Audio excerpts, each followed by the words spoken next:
Fracasa el túnel por la existencia de agua, de mucha humedad, tenía mucho ripio, un terreno complicado, y se decide en todo caso tenerlo solamente como depósito.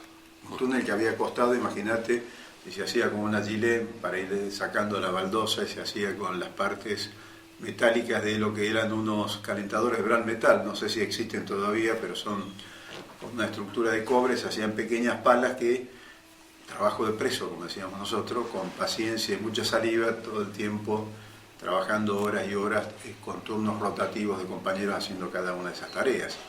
Así se logró hacer ese túnel. Cuando se empieza a trabajar sobre la perspectiva de la fuga de adentro hacia afuera, se parte de la base de hacer una simulación de algo que ocurría normalmente en las cárceles, que era que venían las inspecciones militares, una especie de resquisa del sistema de seguridad, no de los presos en sí, pero sí del sistema de seguridad carcelario, donde las Fuerzas Armadas como que le tomaban examen al servicio penitenciario para ver qué grado de combatividad, disponibilidad estos hombres tenían para garantizar la seguridad de los presos en la cárcel. Evidentemente yo tenía 5 años de liceo militar General Paz, así que más o menos conocía rápidamente cómo son las voces, las órdenes de mando de un oficial de ejército. Acá hay una cosa muy importante que se ha bastardeado mucho, se ha desinformado mucho, que es el rol que juega un guardiacárcel, Fasano, que de alguna manera es tomado como un símbolo de un hombre que se vende por plata a las organizaciones armadas, ¿no? Se lo ha degradado, está desaparecido, y en realidad era un compañero del movimiento peronista, era un peronista que había vivido todo el proceso de encarcelamiento del 55, que tenía todo un montón de anécdotas de lo de Cámpora, y que después vio pasar por la cárcel muchos presos políticos en su trayectoria como guardia cárcel, estaba cerca de jubilarse, y que colabora con nosotros, por ejemplo, en el ingreso de parte del uniforme militar, las partes más complicadas, y una pistola que va entrando de a poco en cuentagotas desarmada. Si este hombre no colabora con nosotros, era muy difícil la posibilidad, digamos, de poder contar con esos elementos. Seguramente, aunque esa pistola nunca llegó a usarse, te da cierta seguridad. Entre tener una hecha de madera, que se hicieron de madera, ficticia, y una real, hay una pequeña diferencia. Digo esto porque en general ocurre en todas las Fuerzas Armadas que siempre tenés sectores del campo popular y compañeros revolucionarios, como es por ejemplo el Boina Urien, un oficial de tropas especiales de infantería de la Escuela Mecánica Armada, fue un compañero de la organización, Montoneros, era uno de los oficiales destacados. En el Lucha y Vuelve, en 1972, toman, ustedes lo saben, la Escuela Mecánica de la Armada, todos los puestos policiales de la Federal en la General Paz, los compañeros nuestros que toman un regimiento en Corrientes también en el año 72. Nosotros llegamos a tener agrupaciones políticas dentro de las Fuerzas Armadas. Creo que el error más grande que podemos cometer es aislar a las Fuerzas Armadas. Creo que la oligarquía siempre especula con este infantilismo un poco de los sectores revolucionarios de querer aislar las Fuerzas Armadas de los procesos políticos. Eso les facilita la tarea de penetración política e ideológica, y de que nosotros no veamos la necesidad de tomar contacto y de hacer política. Por eso uno reivindica siempre, me voy un poco de tema, el operativo Dorrego, los puntos de contacto, el debate con las Fuerzas Armadas respecto al proyecto nacional, porque el peronismo está generado por Perón, que era un general de la nación, y tiene un componente, digamos, de participación, el general Valle, Cogorno, o sea, tenemos muchos mártires y héroes como para que le regalemos a la oligarquía las Fuerzas Armadas. Entonces, si hay que disputar palmo a palmo, generemos puntos de contacto para hacer ese debate. Se vio en el operativo Dorrego esa discusión.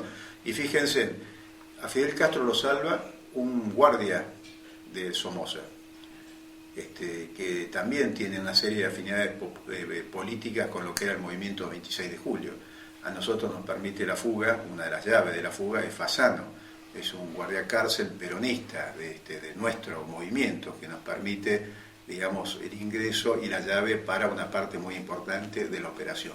Y no es casual que a este hombre la represión lo tiene olvidado y lo tiene como el corrupto, ¿no? Esto me hace acordar cuando nosotros volvimos del país, que en realidad los principales corruptos eran los miembros de la conducción de las organizaciones armadas, ¿no? Se habían quedado con la plata de los bonos, vivían como ricos, toda una serie, paseando por Europa. Mientras vendían el país, los corruptos éramos casualmente nosotros. Pero bueno, todo esto hoy, con la ley de medios, vamos viendo cómo se maneja la prensa regiminosa. Volviendo al tema de Rawson, sin Fasano hubiese sido muy difícil. Entonces se vuelven a repetir esas pequeñas historias, por eso comparaba con el 26 de julio en Cuba, en donde tenemos las Fuerzas Armadas sectores que son del campo nacional y popular, y muchas veces hasta tenemos cuadros revolucionarios dentro de esas Fuerzas Armadas. Se empieza a armar entonces con este principio de la fuga que es de adentro hacia afuera. Y la parte externa queda librada a la colaboración de los compañeros, que es, también acá hay un proceso de discusión que nos pone en otro principio fundamental, es qué grado de aparato construimos. Un poco esto es lo que vos decías, bueno, pero Rawson fue una enorme operación de aparato. No, hubo un debate dentro de las organizaciones revolucionarias. Por ejemplo, la FARC compró un avión en Paraguay para llegar con este avión y poder levantar a los compañeros que nos fugábamos y salir con el avión. Para tener un avión había que tener un piloto. Para tener un piloto y un avión había que tener un hangar donde esconderlo, porque el avión había que tenerlo en vuelo para que tuviera en condiciones operativas. O sea, vayan imaginando, para tener un hangar había que comprar un campo. Empezaron a ver los campos para comprar. Además del campo había que hacer un hangar para ocultar y una pista para que el avión aterrizara. Entonces, cuando le vamos sumando a esa construcción de aparatos, se hace prácticamente una operación muy pesada. Entonces, ahí empieza la discusión si se construye con aparato, si se construye sin aparato. Digo esto porque yo lo relaciono con la actividad política actual, ¿no? Aquellos compañeros que dicen, si no tenemos un aparato para hacer política es muy difícil porque no se puede construir, si no tenemos el Estado no se puede hacer nada. Nosotros construimos generalmente esta generación, por lo que le tocó en su contexto histórico, fuera del Estado. Prácticamente no dependíamos de las estructuras del Estado para nuestras construcciones políticas o sociales. Teníamos un margen de autonomía e independencia muy alto. En la acción militar eso se refleja, porque decimos, necesitamos un avión. Bueno, apropiémonos de lo que vemos. El avión en este caso fue el de las líneas Austral. Necesitamos un aeropuerto, no, el aeropuerto es la línea comercial, tomemos el aeropuerto. Tengamos 3 compañeros del avión para que tomen el avión, tenemos resuelto el avión, y el avión es de línea, adecuemos nuestra acción a esas circunstancias. Entonces, se fue simplificando la acción. Entonces ya necesitábamos un gran aparato, necesitábamos 3 compañeros que tomaran el avión, uno más que estuviera abajo para ayudar a colaborar con la toma del aeropuerto, y la estructura que de alguna manera te daba la movilidad como para poder fugar de la cárcel. El resto de la acción era tarea nuestra. Y esa tarea, ahí se aplica otro principio que me parece que es fundamental, que es el colectivo. Solos, individualmente, somos muy pocos. Si armamos un colectivo, somos una fuerza distinta. Esto lo vemos en el tema de la conducción política, esto lo vemos en la construcción diaria de cualquier trabajo, esto lo vemos en el tema de la política de unidad, y esto lo vemos también en la acción militar de Rawson. 130, 140 compañeros con conocimiento y causa de lo que se estaba haciendo, son un relojito que funciona a nivel de excelencia si cada uno de los compañeros tiene conciencia de la tarea que tiene que desarrollarse. De esa manera, nosotros teníamos, imagínense, en distintos pabellones, teníamos ojo y oído de hasta la gaviota que venía a comer al patio. Prácticamente todos los movimientos se centralizaban en una estructura de mando para armar una información muy prolija de cuál era la vida interna del penal. Esto que permite que para ese horario que está supeditado al vuelo del avión se acomodara todo el resto de la acción militar. Entonces pudiera trabajar en función de tiempos que eran medidos rigurosamente. Y no fue penetrado por la acción del enemigo. O sea, los servicios de inteligencia realmente no desconocían esa acción y no la pudieron detectar, y el efecto de sorpresa fue total, pese a la cantidad de compañeros que participaban en esta acción. El ordenamiento del primer grupo, segundo grupo y tercer grupo era un tema estrictamente, les diría, operativos. Aunque se hicieron evaluaciones en las cárceles para respetar la conformación de los grupos, era un tema operativo. El primer grupo no podía ser más numeroso de 6 o 7 compañeros con el oficial que iba reducido, porque un tema que las inspecciones tenían esa magnitud. El segundo grupo podía ser un poquito más numeroso porque vos ya ibas tomando, ya se iba desplazando con la toma de cada uno de los pabellones. Y el tercer grupo se movía, que eran más de casi 100 compañeros, se movía, digamos, con un poquito más de libertad, porque ya los acompañaban en los traslados oficiales de guardia cárcel, entre comillas, que en realidad eran los propios compañeros disfrazados de guardia cárcel. Es decir, que los grupos operativos son funcionales a la acción que había que desarrollar. Si hubiésemos encontrado que estos despliegues eran de 15 o 20 hombres, hubiésemos puesto en primer grupo 15 o 20 hombres. Quiero decir con esto que la calidad de los compañeros era muy parecida, a pesar de que se armaran grupos diferenciados, ¿no? Digamos, sí, te tomó el lugar del militar, para esta experiencia previa que tenías. Sí, ahí yo me tengo que vestir con el uniforme de militar, porque es un poco el efecto, si se quiere, sorpresa de presentación. La primera impresión que van recibiendo los guardias cárceles es que hay una inspección militar. La sorpresa es que cómo no me di cuenta antes, o cómo el turno anterior no me dijo que estaba una inspección, una requisa de seguridad en el penal, pero entre que se respondían esas dudas y eran segundos. O alguno se avivaba, ya era tarde, ya estábamos adentro, ya nos habían abierto cada una de los pabellones que se fue tomando. Los compañeros le llamaban a ese primer grupo la topadora, porque iba abriendo la base, digamos, y te diría que automáticamente, a medida que se reducía el personal, se los desvestía y se vestían los compañeros de guardia cárcel en una velocidad espectacular, cosa que si vos detectabas a través de una visión directa, si conocen la cárcel, son como leoneras con rejas, o sea que vos de una punta a la otra tenés una visión de distancia importante. Si vos observabas algún movimiento extraño, inmediatamente aparecía el guardia cárcel vestido de espalda, que te normalizaba un poco la situación. Así que bueno, la acción se hace muy prolija en toda la parte interna.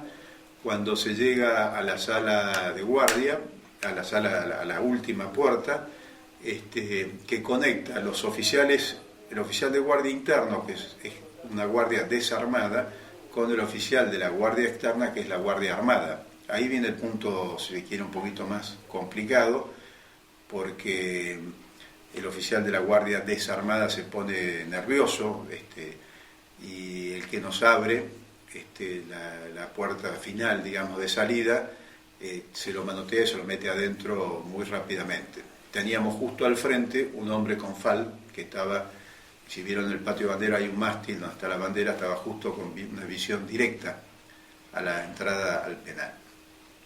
Pero bueno, este hombre por suerte no se llega a dar cuenta.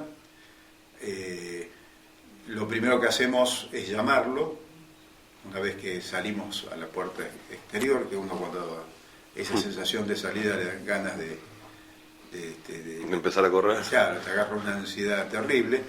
Viene este hombre, lo hacemos que se presenta en posición firme, le decimos que entregue el arma, porque la está portando mal, y la entrega mal, la entrega con la mano, cuando en realidad debería lanzar, ¿no? Eso es lo que se practica en ejército y en las Fuerzas Armadas. Se le llama la atención, se le devuelve el arma y se le obliga a que la transfiera como tiene que hacer, con un movimiento seco, porque nos están mirando.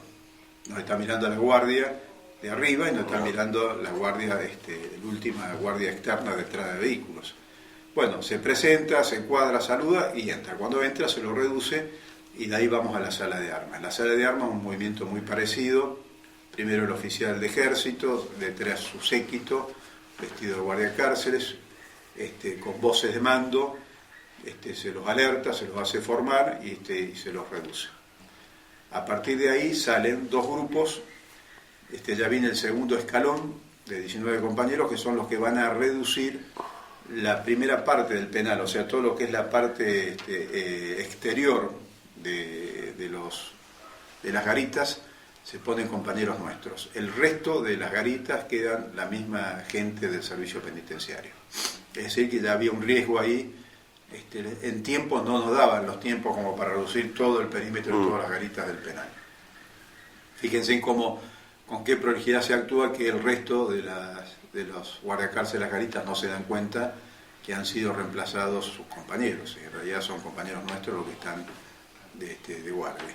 Nosotros salimos en un mixto que se hace con el segundo grupo, que son en total creo que éramos 15 o 16, quedan 3, que salimos por el penal y vamos a tomar la guardia de reserva, porque había una guardia de reserva que estaba aislada del penal.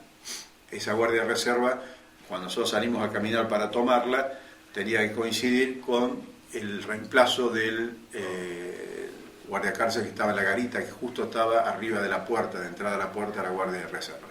Cuando nosotros estamos por entrar, se lo está reduciendo al guardia de arriba, que era el riesgo porque ese hombre estaba con un fusil automático liviano, un FAL.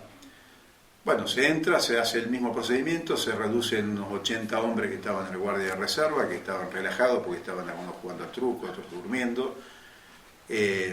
Cuando yo me estoy por retirar para unirme al primer grupo, me aparecen una serie de unos 40 o 50 presos comunes que salían del taller con guardiacárceles en formación, que bueno, hacemos lo mismo, los llamo, los hago formar y los meto adentro.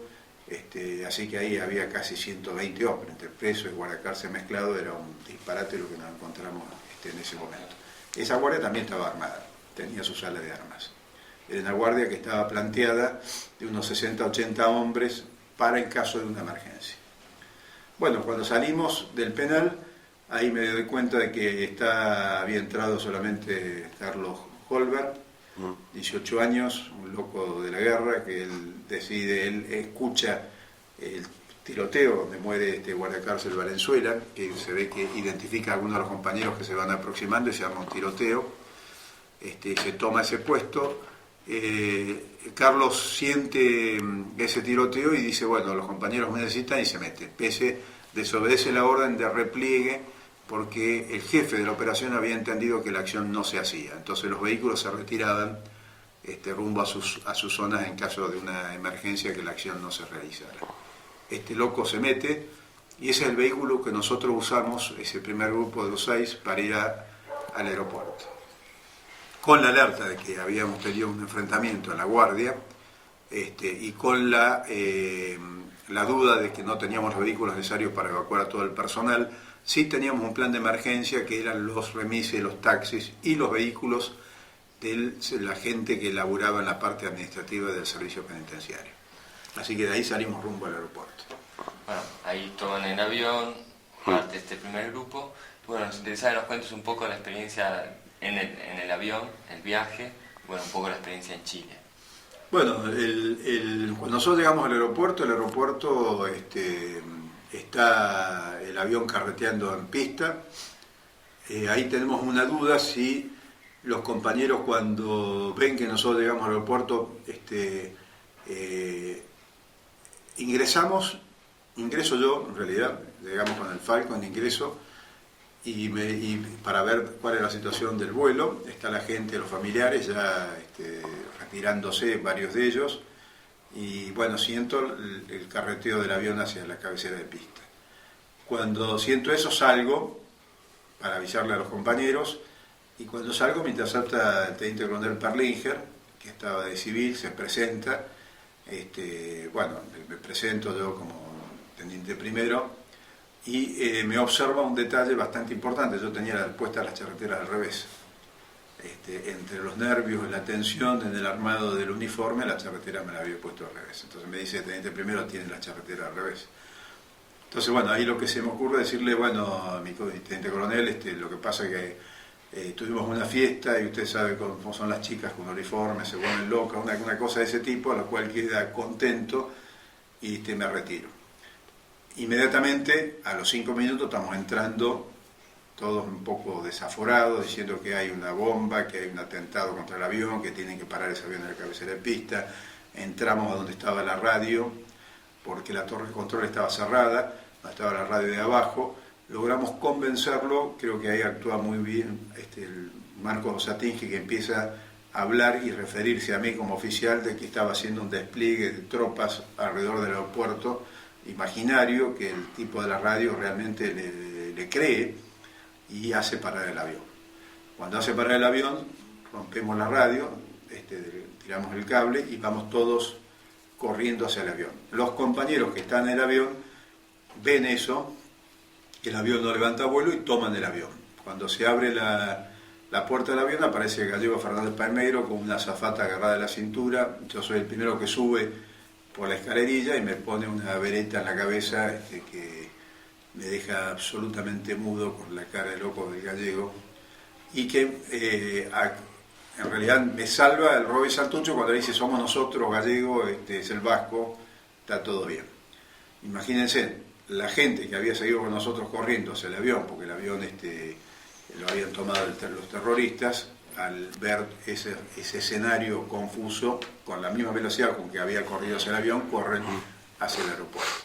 Bueno, el avión se toma, se espera ahí un tiempo, que son 2 minutos, porque entre que se lo convence al piloto, un piloto que había salido de un tratamiento psiquiátrico, era su primer vuelo después del tratamiento, pobre, decidimos levantar vuelo porque nosotros esperábamos que un blindado pudiera cruzarse en la pista y evidentemente no había margen o posibilidad de levantar vuelo. Entonces levantamos vuelo y empezamos a dar vuelta alrededor del aeropuerto esperando que llegaran los compañeros. Los compañeros llegan en tiempo, había tiempo para bajar y aterrizar e irse, porque lo que nosotros estimábamos como reacción de la tropa de infantería no fue tal, pero ellos también estiman que hacernos bajar a nosotros significaba el fracaso de la acción.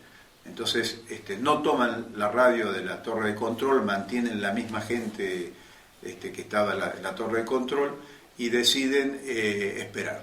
Cuando nosotros damos vuelta y vemos que no hay respuesta de torre de control, no hay ninguna señal de que los compañeros estuvieran llegando y el piloto empieza a ponerse nervioso por el tema de combustible, bueno, decidimos partir rumbo a Puerto Montt. Cuando el avión enfila a Puerto Montt, ahí los compañeros toman contacto y nos dicen eso, ¿no?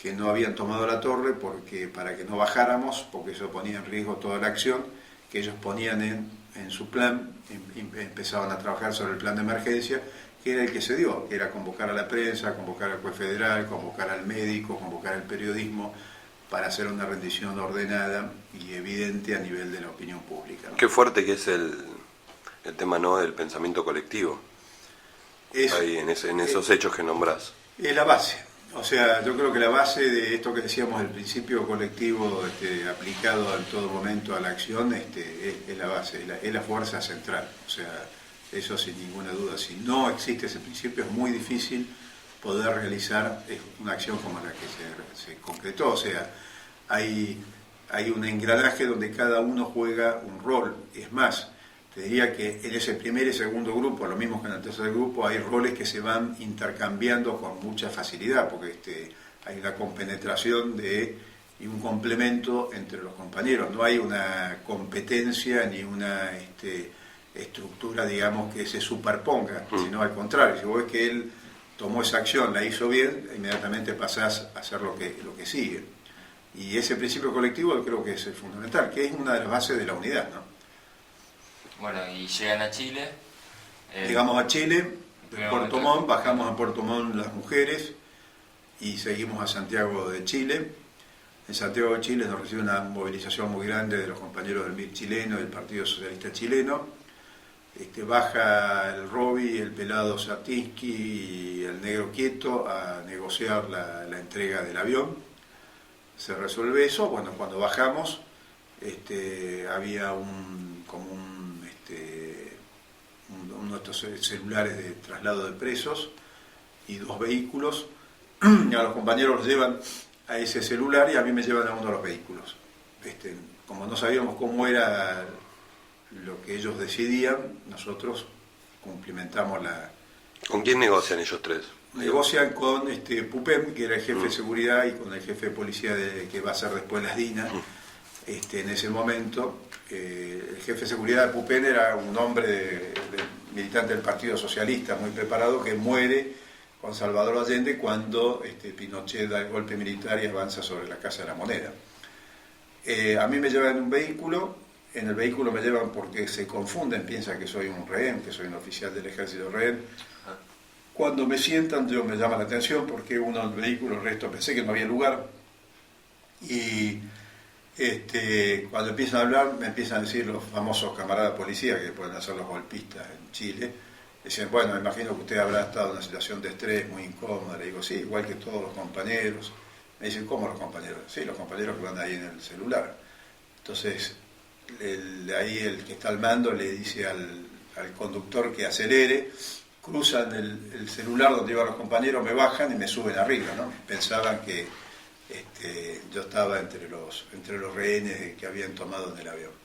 Cuando llegamos al penal, que en realidad es el lugar de la DINA, después va a ser el lugar de la DINA oficialmente, me encuentro con dos oficiales del ejército chileno no me queda claro un nombre de civil, si no era de la embajada o un oficial del ejército argentino civil y me degradan. Me sacan las insignias como una acción de degradación, ¿no? La típica. Me quieren que deje el uniforme no lo dejo, entonces bueno, me llevan, me quedo con la chaqueta, pero sin botones, ¿no? Sin botones y sin insignia. Así que bueno, ese fue un episodio, ahí estamos en Chile, ahí se da todo un debate político en Chile, donde en general primaba la tendencia de dejarnos presos en buenas condiciones, con una jaula de oro, como decían algunos amigos que íbamos a tener libros, visitas de familiares, nosotros nos queríamos rajar. Imagínate salir de presos de Argentina para estar presos en Chile en un gobierno popular, era medio absurdo, así que un poco medio que nos enojamos un poco. Y después vienen los hechos estos dolorosos de que una madrugada entran, nos sacan todos los medios de comunicación, los cinturones, todo lo que es un esquema clásico de seguridad, y llega Pupena a avisarnos que se había producido esta masacre en Trelew, ¿no? Ese fue un golpe bastante duro, primero porque nosotros pensábamos que era imposible que se pudiera dar, o porque había una alta probabilidad, estando un juez federal, estando la prensa, estando un médico que los revisara, habiendo pasado tantos días, nos pareció que, bueno, no lo teníamos en la cabeza como un hecho factible o posible esto de la masacre del 22 de agosto.